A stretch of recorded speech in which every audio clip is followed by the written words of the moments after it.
Previous session में हमने reconstitution of partnership का डिस्कशन किया। आज हम शुरू करने वाले हैं अपनी अकाउंटिंग प्रोसेस और पहला टॉपिक जो लेने वाला हूं मैं रिकंस्टिट्यूशन का वो है admission of new partner. Picture वही ले रहा हूं कंटिन्यू। आज डायरेक्ट अकाउंटिंग प्रोसेस शुरू न करते हुए पहले दो सेशन हम उस अकाउंटिंग प्रोसेस के बारे में चर्चा करेंगे कि एक्चुअली अकाउंटिंग प्रोसेस क्यों होती और कैसे होती। देखिए मैं आपको हमेशा एक बात बोलता हूं, लाइफ के अंदर जो भी चीज बनी है इंसान ने बनाई सब कॉमन सेंस के बेस बनाई। ये अकाउंटिंग में हम जो भी कॉन्सिक्वेंसेस करने वाले हैं यानी अकाउंटिंग प्रोसेस स्टार्ट करने वाले हैं वो सब भी कॉमन सेंस के बेस पर ही है।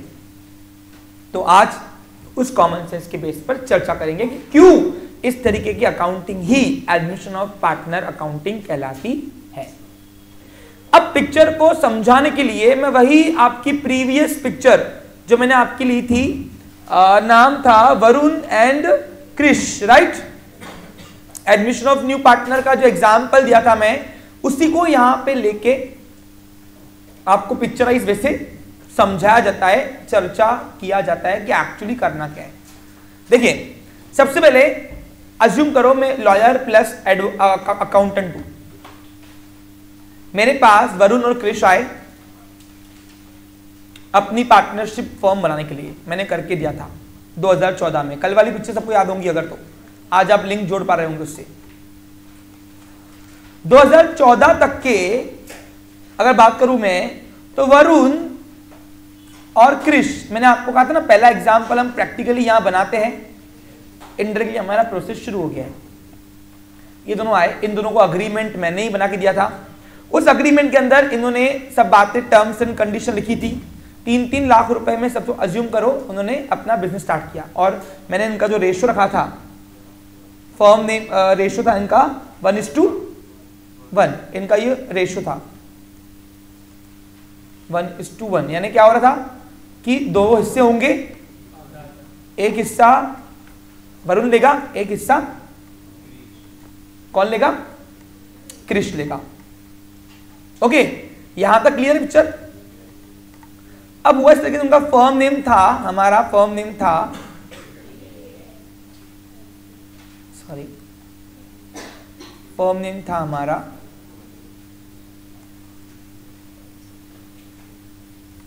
VK cafe. ओके अब यहां तक बात हो गई थी। अब मैं पिक्चर को ही यहां पे कंटिन्यू कर रहा हूं और पहला एग्जांपल यही बना के दूंगा यहां पे मैं आपको क्वेश्चन, बाकी सब आपको प्रिंटेड मिलेंगे। पहला एग्जांपल बनाते हैं हम कस्टमाइज, क्योंकि जिसको क्वेश्चन बनाना आ गया ना उसको आंसर अपने आप सॉल्व करने आ गया, मैं बोलता। और वो आंसर कैसे सॉल्व करने अकाउंटिंग का, वो कैसे होती है प्रोसेस, वो आज उसके बारे में हम सब डिस्कस कर रहे हैं।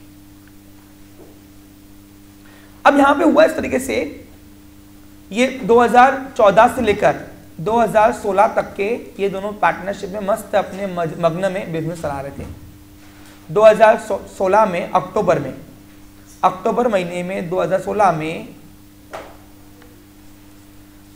उनको बिजनेस को एक्सपांड करना था, न्यू पार्टनर को एडमिट किया करने की इच्छा जताई और न्यू पार्टनर आने की भी इच्छा जता रहा था। नाम था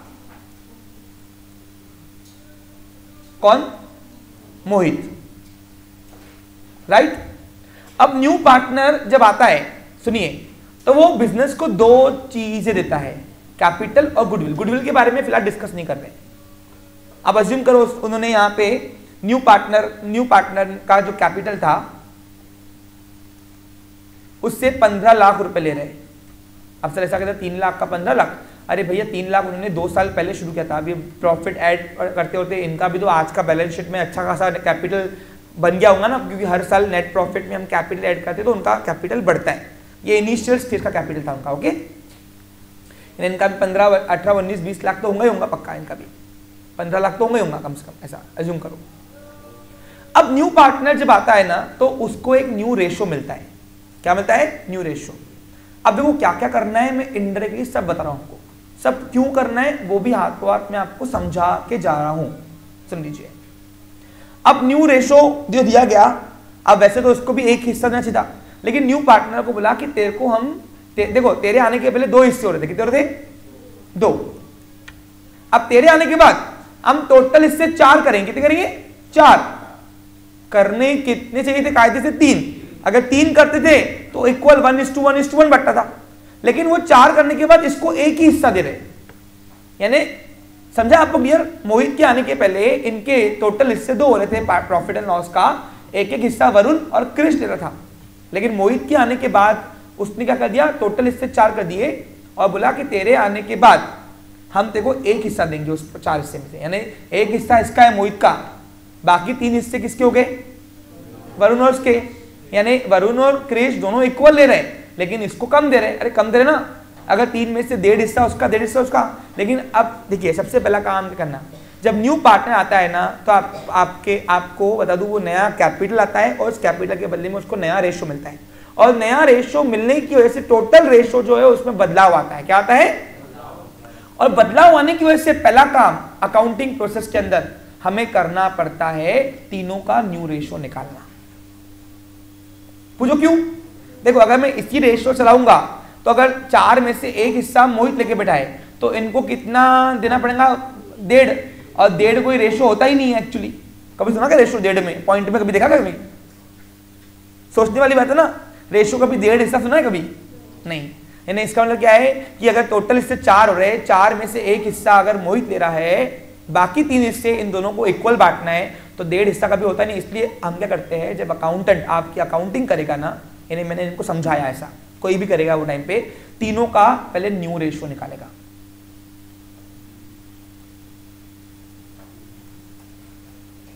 यानी इस कहानी से पहला तीर मैंने मार दिया कि जब न्यू पार्टनर आएगा, न्यू रेशो लाएगा, तो तीनों का रेशो चेंज हो जाएगा। मुझे क्यों, क्योंकि इसमें इन सब में हम एडजस्ट नहीं कर पाएंगे। अब आप बताइए, अगर एक हिस्सा मोहित ले रहा है, मैं तीसरी बार बोल रहा हूँ, तीसरी बार ये, तो 3 हिस्से बचे, 3 हिस्से में से अगर इनको इक्वल बांटना है, क्योंकि इनका रेशो इक्वल था पहले भी, तो 1.5 आएगा, 1.5 का भी रेशो बनता ही नहीं है पॉइंट में, इसलिए तीनों को रेशो को बदलाव करना पड़ेगा।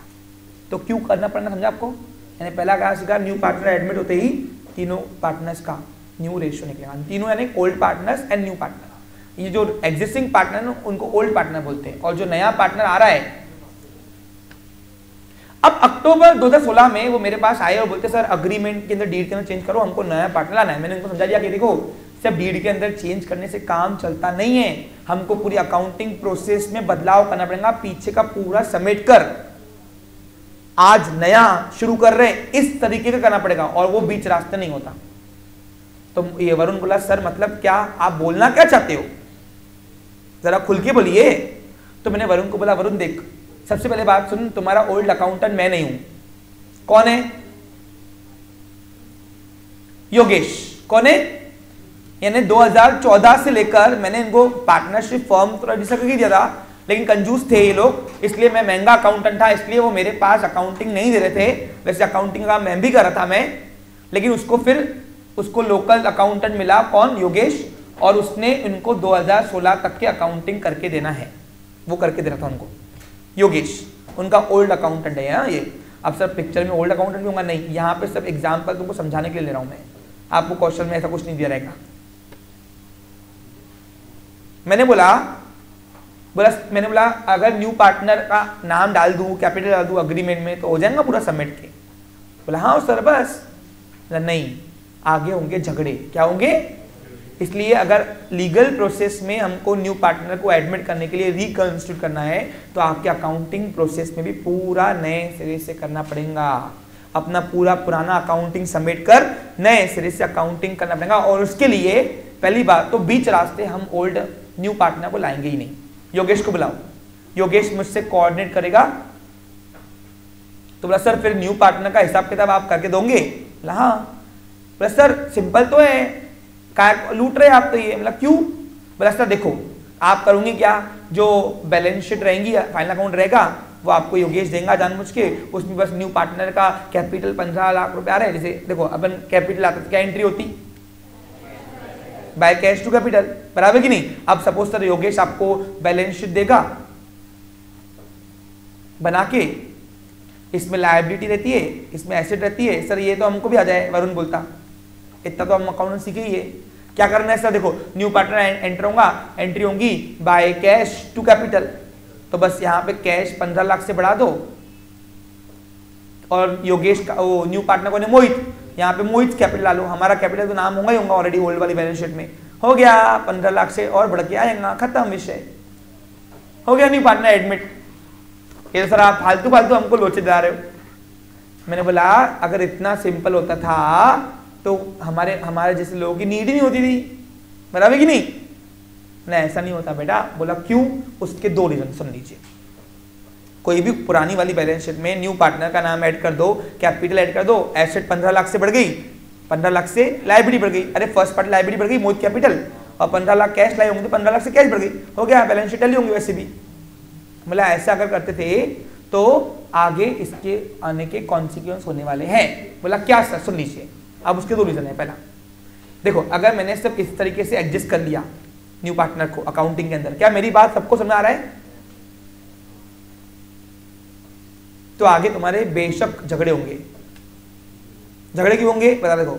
अब जो 2014 से 16 तक के जो 2 लोगों ने बिजनेस चलाया होगा, वरुण और कृष्ण ने, उन्होंने बहुत सारी एसेट्स लाई होंगी, बहुत सारी लायबिलिटी भी लाई होंगी।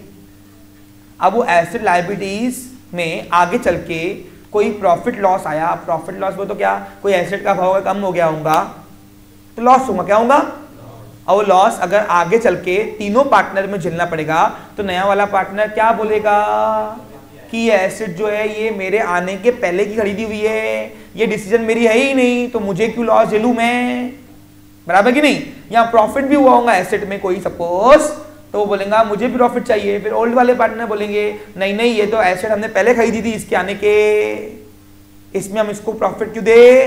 तो वहां पे होंगे झगड़े। क्या होंगे? फिर लायबिलिटी में भी होगा। अगर कोई एक्सटर्नल लायबिलिटी जैसे यहाँ पर क्रेडिटर, अब क्रेडिटर हमको 10% छूट दे रहा होगा तो क्रेडिटर कम होना अच्छी बात है बुरी बात है?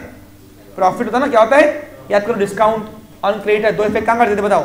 क्रेडिट में से माइनस और पीएनएल अकाउंट के क्रेडिट साइड में प्रॉफिट में, तो उससे नेट प्रॉफिट बढ़ता है। अब वो नेट प्रॉफिट जो बढ़ के आएगा क्रेडिटर कम होने से, लायबिलिटी कम होने से, वो प्रॉफिट भी आगे चल के किसको मिलेगा? एडमिशन होने के बाद तीनों को बढ़ेगा। लेकिन ये लोग बोलेंगे ये क्रेडिटर एडमिशन के पहले का है, कौन? ओल्ड वाले पार्टनर्स, ये प्रॉफिट इसको मत बांटो न्यू वाले पार्टनर को। तो ऐसे झगड़े होंगे तो एक दुकान एक दिन ना चले। इसलिए क्या करना पड़ेगा हमको? सबसे पहला काम, सिर्फ बैलेंस शीट में दोनों को ऐड करने से, 2 इफेक्ट करने से अकाउंटिंग नहीं होती। दूसरा रीजन, क्या मेरी बात आप सबको समझ में आ रहा है? अब दूसरा रीजन बता रहा हूं मैं। अब देखो लायबिलिटी 2 टाइप की होती है, इंटरनल और एक्सटर्नल। इंटरनल में होता है कैपिटल पार्टनर्स का। मैं आपको कॉमन सेंस के बेस पर ही सब कुछ समझा रहा हूं। क्या मेरी बात आप सबको समझ में आ रहा है? ऐसा कोई सिंगल बच्चा है छूट रहा है जो? अब सपोज फॉर एग्जांपल यहां पे लायबिलिटी होंगी तुम्हारी, जो भी सपोज ओल्ड पार्टनर का कैपिटल, दोनों का। ओल्ड पार्टनर्स कौन है? लिख रहा हूं वरुण एंड क्रिश, जो भी रहेगा, और एक रहेगा जनरल रिजर्व। अब जनरल रिजर्व क्या होता है बोलो? अब ये जनरल रिजर्व न्यू पार्टनर के आने के पहले का प्रॉफिट है, रिटेन अर्निंग, जमा किया प्रॉफिट। अब लास्ट में जब दुकान बंद होगी, न्यू पार्टनर एडमिट होने के बाद, कभी भी दुकान जब बंद हुई, तो आपका जो दुकान डिसॉल्व करेगा फर्म, वो जो अकाउंटेंट रहेगा वो ये जनरल रिजर्व का पैसा जो है वो अब तीनों बांट देगा ओनर को। अरे सिंपल है ना, ओल्ड और न्यू तीनों बांट देगा ना वो, क्योंकि जो रिजर्व फंड है अब बिजनेस रहा ही नहीं तो लास्ट में दुकान बंद करते वक्त बांट देना पड़ता है। ये लो तुम्हारा पैसा ही वैसे भी, फर्स्ट पार्ट लायबिलिटी ने भी, तो तीनों को बांटेगा। आप तीनों को बांटेगा तो ये रिजर्व जो था अभी 2016 तक के न्यू पार्टनर आने के पहले की बात कर रहा हूं मैं, ये रिजर्व पे तो उसका हक ही नहीं बनता है। फिर ओल्ड पार्टनर रोएंगे, अरे सर वो उसको क्यों बांट रहे हैं न्यू पार्टनर को, ये रिजर्व तो उसके आने के पहले का पड़ा था हमारे पास, ये हमारा प्रॉफिट है, हमको दो। तो वहां पे कौन लोचे करते बैठे। इसीलिए जो भी बात है, जो भी हिसाब किताब है, वो आज न्यू पार्टनर आने के पहले ही समेटना पड़ेगा।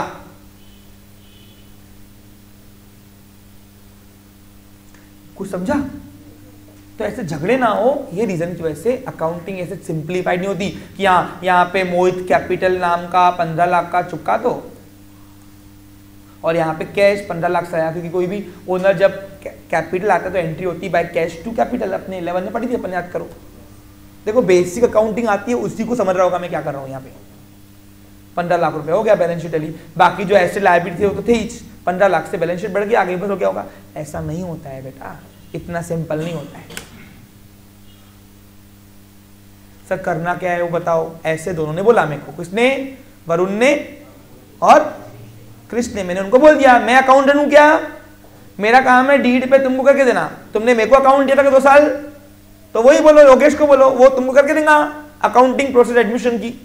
प्लस सर उसको नहीं आ रहा तभी तो आपके पास आए ना। मैं लगाए को लोकल पकड़ते, फिर स्पेशलिस्ट पर आना ना, थोड़ा महंगा चलता लेकिन क्वालिटी मिलती ना, बराबर कि नहीं। और इसको बोलते हैं स्पेशल एरिया ऑफ अकाउंटिंग, क्योंकि ऐसे मुद्दे बार बार बिजनेस के पास नहीं आते। एक अकाउंटेंट लोकल का काम संभालता है, जर्नल, लेजर, ट्रायल, फाइनल। जब ऐसे स्पेशल एरिया की अकाउंटिंग आती है तो आपको स्पेशल अकाउंटेंट के पास जाना पड़ता है जो एक्सपर्ट होता है। ऐसे इवेंट बार बार आते क्या, ऐसे कॉन्सिक्वेंस बार बार आते क्या, एडमिशन का अकाउंटिंग बार बार तो ना करेंगे हम बैठ के। तो ऐसे इवेंट के लिए ऊंचा वाला लगता। तो बोला सर अब करके दो अच्छे से हमको, ऐसा उन्होंने बोला। ठीक है मैं करके दे रहा हूं, कोई बात नहीं, लेकिन उसके लिए तुमको अक्टूबर 2016 जाना पड़ेगा। बोला सर क्यों। मतलब देखो तुम अपने अकाउंटिंग ईयर कौन सा खत्म कर रहे हो, कैलेंडर की final.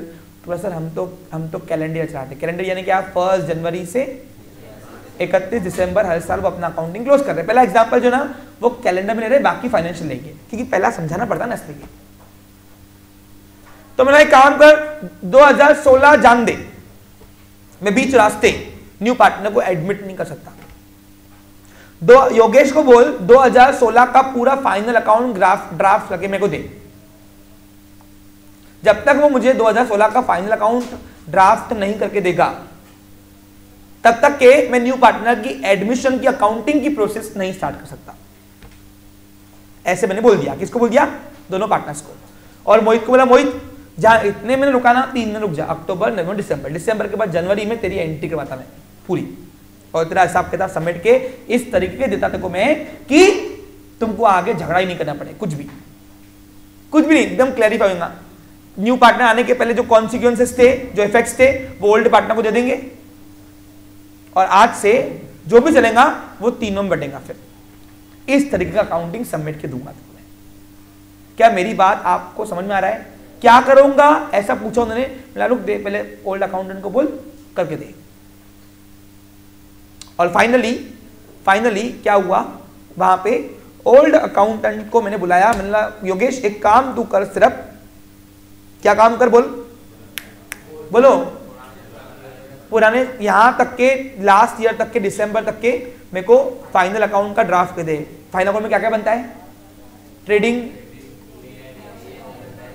Account, profit and loss account, कोई बनता है profit and loss appropriation account, जान दो एप्रोप्रिएशन फिलहाल नहीं करते, और बैलेंस शीट। पार्टनरशिप को वैसे भी एप्रोप्रिएशन कंपलसरी नहीं है। अब बात वो हो गई 31 दिसंबर 2016 को फाइनल अकाउंट ड्राफ्ट करके दे दिया घड़ी ने हमको, योगेश ने। मैंने बोला तेरा काम खत्म, तू बस यहां पे रुक बैठ, जो पूछूंगा वो बातें बता। और तीनों जो आएंगे मेरे पास ऑफिस से, बोला तीनों से पहले मैं डेटा कलेक्ट करूंगा, और फिर इससे हमको क्या बनाना है, क्यों बनाना है, वो हम डिस्कस करेंगे। आज का मुद्दा सबसे मेन मुद्दा है जो मैं आज बातें कर रहा हूं आपसे, यही है इनडायरेक्टली आपको अकाउंटिंग प्रोसेस देने के लिए। और गिवन क्या होगा क्वेश्चन के माध्यम से वो भी आपको बता रहा हूं मैं आपके। समझा आपको, क्लियर, पक्का। हाँ, अब सबसे पहले मुझसे वरुण ने पूछा सर आप करने के वाले क्या हो, वो तो हमको तो बताओ, इतना पैसा ले रहे हो हमसे, फीस ले रहे हो अकाउंटिंग करने की, डीड बनाने की, तो क्या करोगे पहले हमको बताना फिर करना, चिंगड़ी बना करना नहीं। तो मैंने उनको बोला देख सुन ले मैं क्या करूंगा, मैं तुम्हारे ओल्ड अकाउंटेंट से लास्ट डेट की, वो साल के लास्ट डेट की, यानी न्यू पार्टनर के एडमिशन होने के बाद की। अब बताओ न्यू पार्टनर को मैं एडमिट कब कर रहा हूं, 1 जनवरी 2017 को। तो 31 दिसंबर 2016 की मैं रखूंगा अपने पास बैलेंस शीट, बस बाकी ट्रेडिंग प्रॉफिट लॉस नहीं चाहिए, हटा दूर की करो। ये बैलेंस शीट तुमसे मैं लूंगा, ये बैलेंस शीट को हम बोलते हैं ओल्ड बैलेंस शीट यानी बिफोर एडमिशन बैलेंस शीट। इससे ये लेकर मैं तुम सबसे डेटा कलेक्ट करके, वो डेटा क्या करेगा वो कलेक्ट करूंगा, और इससे अब बनाऊंगा क्या वो मैं आपको बताने जा रहा हूं। सुन लीजिए मैं क्या करूंगा। उसके पहले क्वेश्चन में आपके पास क्या क्या अवेलेबल रहेगा मैं आपको वो समझा रहा हूं। समझ में आ रहा है आपको? क्लियर? क्वेश्चन में क्या क्या रहेगा मैं आपको वो बता रहा हूं, समझिए। देखिए सबसे पहले क्या होगा, देखिए आपके पास गिवन डेटा क्या होगा क्वेश्चन में, यानी अभी इनडायरेक्टली क्वेश्चन के माध्यम से आपको क्या क्या आएगा, यानी किसी न्यू पार्टनर को एडमिट करना है तो एक अकाउंटेंट को एटलीस्ट ओल्ड डेटा, यानी न्यू पार्टनर के एडमिट होने के पहले का डेटा क्या क्या उसके पास होना चाहिए अकाउंटिंग प्रोसेस करने के लिए, वो मैं आपको समझा रहा हूं, और उससे क्या क्या बनाएंगे वो भी आपको इस कहानी के माध्यम से समझा रहा हूं।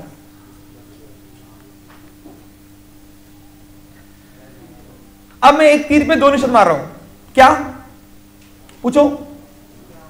एक तो प्रैक्टिकली कैसे अकाउंटिंग होती है वो बता रहा हूं, और क्वेश्चन में आपको क्या क्या आएगा गिवन वो बताऊंगा, और दूसरा तीर मारूंगा कि क्या क्या बनाना है इस अकाउंटिंग प्रोसेस में, वो भी आज आपको डिस्कस करने वाला हूं, और फिर वहां पे अपना सेशन स्टॉप करूंगा। कल प्रैक्टिकली क्वेश्चन यहां बनाकर यही बीके कैफे का एग्जाम्पल पहला शुरू करेंगे। पहला एग्जाम्पल सबसे मेन होता है कस्टमाइज एग्जाम्पल, क्योंकि आपको मेरी स्ट्रेटजी पता है कि पहले एग्जाम्पल में ही मैं मैक्सिमम वैरायटीज कवर कर लेता हूं, लेकिन स्टिल ये वाला टॉपिक थोड़ा कॉम्प्लेक्स है, थोड़ा कॉम्प्लेक्स है। पहला एग्जाम्पल ना तो 2-3-4 एग्जाम्पल में सारी वैरायटी कवर करके दूंगा। ठीक है, क्लियर? समझा? अब आप बताओ इतना सिंपल क्यों नहीं था आपको समझा कि एसेट किसी को बस कैपिटल को ऐड करना लायबिलिटी से 15 लाख से और कैश ऐड करना 15 लाख से आई, तो क्योंकि ये आगे चल के बिजनेस को कॉम्प्लेक्सिटी देगा, और ऐसा अकाउंटिंग कोई काम का नहीं जो आगे चल के तकलीफ दे। सही है कि नहीं? इसलिए हमने इतना सिंपल तरीके से ना करते हुए इसको पूरी तरह समेटना पड़ता है। पिछले आने किसका बात कर रहा हूं? Before admission. अब देखिए, अब आपके पास क्वेश्चन में गिवन डेटा क्या क्या रहेगा। सबसे पहले आपके पास गिवन डेटा रहेगा यहां पे क्वेश्चन में, गिवन डेटा इन क्वेश्चन, यानी आज मैं आपको क्वेश्चन में क्या क्या गिवन रहेगा क्वेश्चन बनाना इनडायरेक्टली सिखा रहा हूं। ओल्ड पार्टनर्स के नाम रहेंगे। अब ओल्ड पार्टनर्स के नाम आपको ऊपर दिए रहेंगे। हाँ, एक एग्जांपल आप देखोगे ना बनाया हुआ, फिर आपको समझ आएगा। जैसे यहाँ पे ओल्ड पार्टनर था वरुण एंड क्रिश,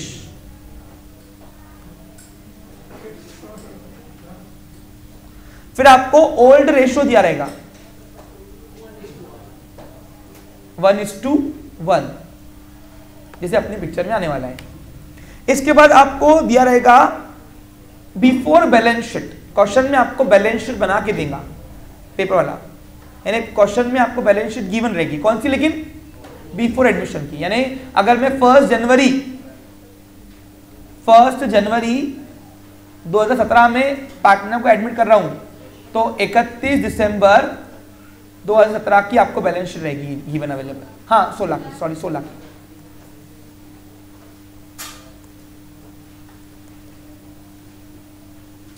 क्या कर रहा मैं ये?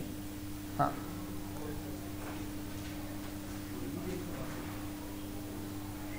और उस बैलेंस शीट के अंदर आपको डेट दी रहेगी बिफोर वाली 31, सपोज यहाँ पे एग्जाम्पल में अपन ले रहे हैं 31 दिसंबर 2016। हमारा पहला एग्जाम्पल इनडायरेक्टली शुरू हो गया है।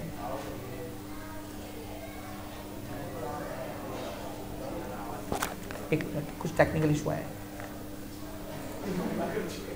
अब यहां पे मैं आपको बता रहा हूं क्वेश्चन के माध्यम से क्या क्या गिवन रहेगा, और हाथों हाथ उन ओल्ड पार्टनर से इंफॉर्मेशन भी कलेक्ट कर रहा हूं। यही इंफॉर्मेशन कल हम फेयरली लिखेंगे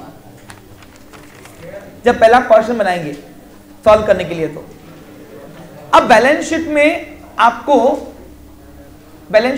2 कंटेंट दिए रहेंगे। कौन कौन से बोलो? Liabilities and assets. अब सर ऐसे नहीं दिए रहेंगे, बैलेंस शीट फॉर्मेट में दिए रहेंगे। अब बैलेंस शीट तो आता है आपको, हमारा लास्ट टॉपिक है तो सब में हमने बैलेंस शीट लगभग बनाई हुई है।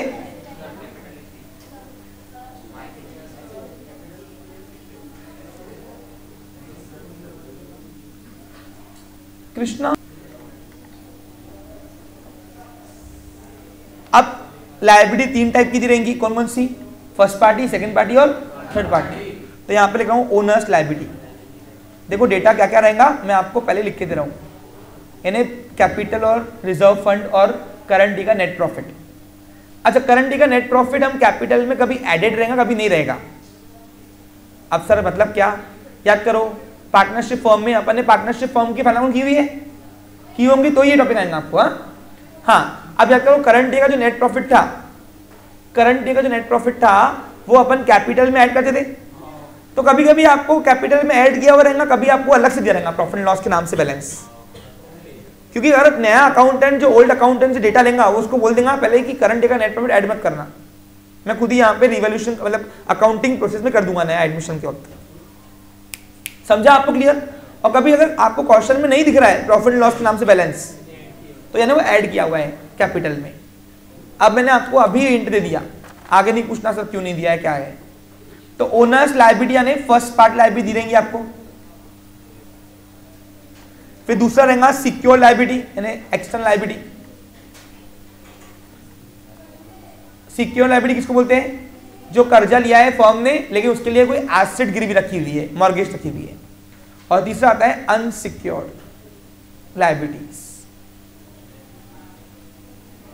अब आपकी जो कल वाली बैलेंस शीट बनाएंगे हम किसकी, वीके कैफे की, बिफोर पार्टनरशिप का क्वेश्चन बनाएंगे हम पहले क्वेश्चन, तो उसमें ये तीनों टाइप के लायबिलिटी देंगे हम, ठीक है। इसको सेकेंड पार्टी बोलते हैं और इसको थर्ड पार्टी बोलते हैं, ठीक है। ये दोनों एक्सटर्नल लायबिलिटी है और ये इंटरनल लायबिलिटी है। और कुछ आपको एसेट्स दे रहेंगे, जितने की लायबिलिटी उतने की एसेट्स आपको देंगी। ये हमको योगेश कल बना के देगा, क्योंकि ये वाला मेरा काम नहीं है। पूछो क्यों? ये ओल्ड अकाउंटेंट बना के देगा वीके कैफे का हमको, क्योंकि अभी तक के एग्जैक्टली पोजीशन फाइनेंशियली वो ओल्ड अकाउंटेंट को पता है, मुझे पता नहीं है। मैं तो सिर्फ एडमिशन करके वापस योगेश को अकाउंटिंग साइड करूंगा कि आज के बाद ऐसे अकाउंटिंग करना, बस मेरा काम क्या है। वीके कैफे का एडमिशन करा के अकाउंटिंग प्रोसेस इस तरीके से कंप्लीट करो कि आगे उनको कॉम्प्लेक्स ना दे, क्योंकि अकाउंटिंग वो जो सिंप्लीफाइड करे, जो एवेल्युएट करे, जो एनालाइज करे, जो अकाउंटिंग कॉम्प्लेक्सिटी दे, वो कोई काम की होती नहीं है। सबको यहाँ पे इमेजिनेशन कर पा रहे हो क्या क्या डेटा गिवन रहेगा आपको क्वेश्चन में। इसके बाद आपको कुछ एडिशनल इंफॉर्मेशन दी रहेंगी, यानी आपकी एडजस्टमेंट जिसको हम बोलेंगे, एडजस्टमेंट्स को यहाँ पे एडिशनल इंफॉर्मेशन लेगी। प्रैक्टिकल लाइफ में ये इंफॉर्मेशन हम कलेक्ट करते हैं किससे? ओनर्स को बिठाकर।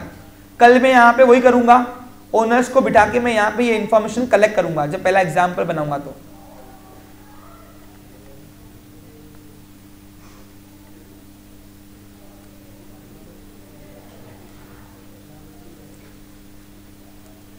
बच्चे को यही नहीं पता होता है कि कौन सी इंफॉर्मेशन क्या है। देखो और कुछ नहीं है, यहां तक के योगेश मुझे काम करके देगा पूरा। अब यहां के बाद क्या होगा, यहां के बाद जो मैं इंफॉर्मेशन क्वेश्चन बनाऊंगा, क्वेश्चन अपना, उसमें मैं उन तीनों को पर्सनली बिठाकर डेटा कलेक्ट करूंगा। समझा? हाँ। अब इसमें आपको new information, additional information, adjustment जिसको हम बोलेंगे, उसमें क्या क्या गिवन रहेगा आपको क्वेश्चन में। पहला, न्यू पार्टनर का नाम, न्यू पार्टनर का नेम ऑफ न्यू पार्टनर आपको दिया रहेगा क्वेश्चन में। नेम ऑफ न्यू पार्टनर, हाँ। जैसे कौन है अपनी पिक्चर में? मोहित। हर बार मोहित लिख के आऊंगे क्या? पेपर में जब गिवन रहेगा जो जैसा दिया रहा वैसा अकाउंटिंग चलाना। डेट ऑफ एडमिशन दिया रहेगा, कब आ रहा अपने पास घड़ी है एडमिट होने के लिए? बोलो। हाँ,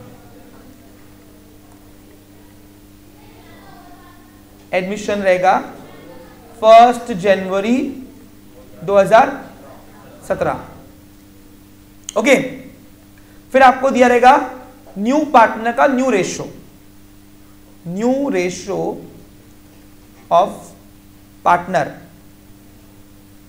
जैसे इन्होंने क्या किया, पहले 2 हिस्से कर रहे थे, अब न्यू पार्टनर आने के बाद 4 हिस्से कर रहे, 4 में से इसको 1 दे रहे, इसको 1 दे रहे, और बाकी 3 में से 1.5 लेंगे। 1.5 कभी होता ही नहीं है, तो इसलिए तीनों का कन्वर्ट करना रहेगा। पहला काम अकाउंटिंग में मैं आपको इंडेज कहूँ कि पहला काम हम वही करेंगे, लेकिन वो क्वेश्चन में नहीं दिया जाएगा।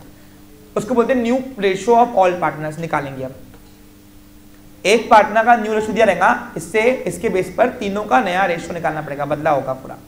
क्योंकि अगर मैं इसको ये 1 दे दूं और 4 टोटल रखूं तो उनका हिस्सा 1.5 उड़ा, 1.5 कभी आता नहीं पॉइंट में आता। Got it? क्लियर? समझा? अगर यहाँ पे टोटल 3 हिस्से होते थे तो फिर हमको रेशो करने की जरूरत नहीं पड़ती थी, पूछो क्यों? एक, बस यही उनका है। लेकिन यहाँ पे टोटल आप उसके आने के बाद 4 हिस्से बोल रहा हूँ, यानी इनको पक्का मोहित को कम देना था हिस्सा, इसलिए वो टोटल 4 हिस्से करके बैठे। बोला मोहित का 1 हिस्सा, बाकी 3 हमारे, 3 में से 1.5 हमारा, 1 का 1.5 उसका, मोहित का, वरुण का 1 है, कृष का 1.5, लेकिन 1.5 होगा नहीं, इसलिए तीनों का नया रेशो बदलेंगे। तो पहला काम अकाउंटिंग में क्या करेंगे? तीसरी बार बोल रहा हूं, तीसरी बार समझा आपको? हाँ, उसके बाद न्यू पार्टनर कैपिटल लाएगा ना, वो लिखा रहेगा, capital of new partner, amount दी रहेगी। ये डेटा मैं उनसे कलेक्ट कर रहा हूं, क्या कर रहा हूं मैं उनसे बैठ के? कितना लाया रे बोलो ऑफिस में? 15 लाख। 1 2 3 4 5। ओके, एडमिशन कौन करेगा? मैं और योगेश मिलके। जब तक ओल्ड अकाउंटेंट साथ में नहीं रहेगा मेरे पास, तब तक मैं न्यू पार्टनर का एडमिट नहीं कर सकता। हाँ, अब इसके बाद सबसे मेन बात जो मैंने आपको एडमिशन सिखाते वक्त ही बताया था कि जब न्यू पार्टनर आता है ना, तो वो अपने हिस्से के लिए लाता है कैपिटल, लेकिन जो एग्जिस्टिंग बिजनेस में उसको बेनिफिट मिल रहा है वो ओल्ड पार्टनर्स के लाता है कैपिटल, गुडविल की अमाउंट, कैपिटल के अलावा। फिर बोलूं एक बार, गुडविल की अमाउंट लाएगा, क्या लाएगा? हाँ सर क्यों? अरे भाई रनिंग बिजनेस को मिल रहा, एस्टेब्लिश गुडविल मिल रही उसकी। अब बताओ नया बिजनेस बनाता था वो, अगर न्यू पार्टनर मोहित से अकेला करता था तो आज उसको जीरो से स्टार्ट करना था। ये वेल नोन बिजनेस चल रहा उसका, तो एग्जिस्टिंग जो ओल्ड पार्टनर है, एग्जिस्टिंग पार्टनर, वो बोलेंगे नहीं क्या हमने जो घसाया 3 साल तेरे आने के पहले, इतनी पापड़ बेले, शुरुआत में सब पापड़ लगते ना बेलने को, फिर तो दुकान एक बार चल पड़ी, फिर तो बस चल पड़ी, फिर तो अपने आप आते गिराक, बराबर कि नहीं? तो वो जो घसाया उन्होंने ओल्ड पार्टनर्स ने, उसका कुछ मिलेगा नहीं उनको, तो इसलिए ओल्ड पार्टनर्स के लिए नया पार्टनर गुडविल आता है in the form of cash mostly, लेकिन जरूरी नहीं कि हर बार मोस्टली कैश में लाएगा, वो कोई थिंक में भी ला सकता है, कोई थिंक में, यानी वो गुडविल की अमाउंट कैलकुलेट की जाएंगी, लेकिन वो ओल्ड पार्टनर को भेजी जाएंगी, क्योंकि वो ओल्ड पार्टनर की मेहनत है। अब ओल्ड पार्टनर्स के ऊपर है, वो रखना चाहे तो उनका कैपिटल बढ़ा देंगे अकाउंटिंग प्रोसेस में, और वो नहीं रखना चाहे तो विड्रॉ करके उनको ड्राइंग दे देंगे, ले लो, लेकिन पहले बिजनेस में आएंगे। समझा आपको? क्लियर? हाँ, एक एग्जाम्पल ऐसा आएगा जो बाहर से बोलेंगे लेके जाओ, लो, यानी क्या होगा? ओल्ड पार्टनर की इच्छा होगी कि गुडविल का पैसा शो ना किया जाए, हमको ही पैसे मिले, हमारा इतना मेहनत हमने घसाया हुआ है, बिजनेस में शो मत करो, तो बाहर से देंगे उसको, लेके जा। अब जैसा कॉन्सिक्वेंसेस आएंगे क्वेश्चन में, वैसा अपने को एग्जाम्पल में बदलाव करना पड़ेगा। समझा? अरे रुको भाई, और बाकी इंफॉर्मेशन, गुडविल के बारे में डिमांड आई है, सुनो। सर गुडविल क्या होता है? मैंने बोला ओल्ड न्यू पार्टनर जब पार्टनरशिप में एंटर होता है ना, तो जितना उसको हिस्सा मिल रहा है उसके हिस्से का वो लाता है कैपिटल, 1 2 3 4 5 15 लाख लाया जैसे एग्जाम्पल में। लेकिन जो उसको एग्जिस्टिंग वेल एस्टेब्लिश बिजनेस मिल रहा, प्रॉफिट का बेनिफिट मिलेगा उसको, सरप्लस प्रॉफिट का, ओल्ड पार्टनर उससे गुडविल का पैसा मांगते हैं कि हमने तेरे एब्सेंस में जो इतना बिजनेस एस्टेब्लिश किया, खड़ा किया मैंने इतना, उसका हमें क्या, तो उसका हमें कुछ चाहिए। तो वो जो गुडविल बनाई हुई है ना ओल्ड पार्टनर्स ने दुकान की, वो न्यू पार्टनर से गुडविल का पैसा भी लेते हैं। वो गुडविल का पैसा किसका हक है? Old partners. अब वो अगर बिजनेस में रिटेन करना चाहे तो रख सकते हैं, वो रिटेन करेंगे तो उनका कैपिटल बढ़ा के डाल देंगे, गुडविल के नाम से नहीं आएगा वो, क्योंकि गुडविल ऐसे दिखा दिया तो तीनों का लास्ट बंटवारा होगा। ये पैसा ओल्ड पार्टनर के पास जाएगा, कौन सा? गुडविल का पैसा। समझा आपको? क्लियर? अकाउंटिंग प्रोसेस में मैं अभी आपको इंटरव्यू करना क्या है। हाँ, तो यहां पे लिखो अमाउंट ऑफ गुडविल आपको दी रहेंगी। तो मैंने बोला कितना ले रहे हो भैया? तो ओल्ड पार्टनर ने बोला सर 5 लाख तो बनता है ना हमारा, तो 5 लाख रुपए न्यू पार्टनर से वो गुडविल का पैसा ले रहे हैं, पैसा आ रहे कैश फॉर्म में, लेकिन काय के लिए आ रही है? गुडविल की वजह से। और ये गुडविल पे किसका हक है? ओल्ड पार्टनर्स का, क्योंकि अभी तक फॉर्म किसने बनाई हुई है? वरुण और कृष्ण ने। ओल्ड पार्टनर वरुण और कृष्ण है यहाँ पे। हाँ, और कुछ अगर एक आधी कंडीशन हुई होंगी अदर कंडीशन में डाल दे रहा हूं मैं। अदर कंडीशन है क्या, सुनो, अदर कंडीशन का मतलब क्या है, सुनो, इसका कॉन्सिक्वेंसेस आगे बताया जाता है, लेकिन तुम्हारी बैच बहुत अच्छी शार्प है, इसलिए मेरी ऐसे इच्छा जागी अंदर से कि मैं बताऊं। अब नया हिसाब किताब सब नए सिरे से हो ही रहा है, तो पार्टनर के मन में क्या आता कि एक आधी एसेट बहुत पुरानी हुई है, इसको बेच डालो, तब उसको बेच डालते, तो वो भी अपने को हिसाब किताब में करना पड़ता है पूरा। एक आधी लायबिलिटी अभी डबल सब खुल ही रहा है, कर्जा है ही सब, ये रिडीम कर दो, तो रिडीम करना पड़ता है वही। तो ऐसे कुछ ऐसे लायबिलिटीज एडमिशन करते वक्त कोई लायबिलिटी पुरानी वाली यानी कौन सी, before admission of new partner की वो रिडीम करनी पड़ती है, कोई ऐसा एसेट बेचना पड़ता है, तो उसका भी अकाउंटिंग में हिसाब किताब करना पड़ता है, इसलिए मैं अदर कंडीशन में डाल दिया। और इसके अलावा भी और कोई बचा तो एक्सेट्रा में आ गया। तो इतना टाइप का गिवन डेटा आपके पास पड़ा होता है, समझा गया आपको? हाँ, यानी अच्छा अब बनाना क्या है इससे, प्रिपेयर लिखो। अब प्रिपरेशन से लिख लो, कल इसके ऊपर डिस्कस करेंगे अपन।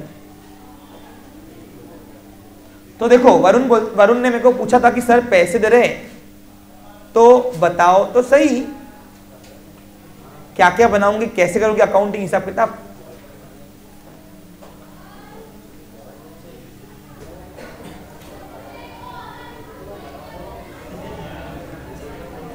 अब यहां पे क्या हुआ, अब इससे वरुण मैं क्या बनाऊंगा सुन ले। सबसे पहले हम तुम्हारी मार्केट से पूरी एसेट्स और लायबिलिटी की रिवैल्यू करेंगे। कौन सी एसेट्स, पूरी लिक्विड छोड़ के, क्योंकि लिक्विड की चेंज नहीं होती कभी कैश और बैंक का पैसा वैल्यू, और एक्सटर्नल लायबिलिटी यानी secure unsecure, first party liability नहीं, क्योंकि फर्स्ट पार्टी लायबिलिटी में तो ओल्ड ओनर्स का नाम होगा ना, इसमें ओल्ड पार्टनर्स का होगा ना ये पूरा, वो एसेट और लायबिलिटीज का रिवैल्यूएशन। अच्छा हाँ, वो तो लिखा ही नहीं अपने एडजस्टमेंट में, लिख लीजिए। अदर कंडीशन में क्या आएगा, एक मिनट, प्रिपेयर करने के पहले अदर कंडीशन में एक और चीज आएगी, वो आएगी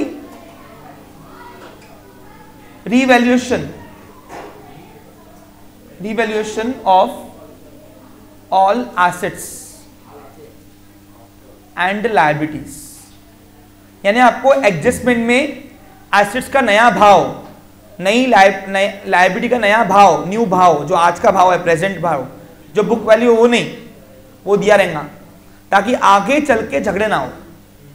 आज जो भी इसका बेनिफिट लॉस है वो ओल्ड पार्टनर्स को देके बाद में ओल्ड पार्टनर रोएंगे नहीं कि हमने पहले खरीदी हुई है, नहीं भैया तुमने पहले खरीदी होंगी ये एसेट लायबिलिटी जो भी होंगी, हमने रीवैल्यूएट करके ही नई बैलेंस शीट में लिखा था। क्योंकि आपको बनाना भी, आपको गिवन भी बैलेंस शीट होंगी और बनाना भी बैलेंस शीट ही आपको अल्टीमेटली गोल। लेकिन अल्टीमेट जो गोल न्यू बैलेंस शीट रहेगी ना, वो एक तो आफ्टर एडमिशन कहलाएगी और उसमें सब एसेट्स का फिर से नया भाव वाला जो रहेगा ना, आज का भाव वो रहेगा। यानी आगे चल के 10 साल बाद भी अगर कॉन्सिक्वेंस आएंगे तो जो नया भाव था हमने रिवैल्यूएट करके ही लिया था आपको एडमिशन करते वक्त, यानी बाद में झगड़े नहीं होंगे।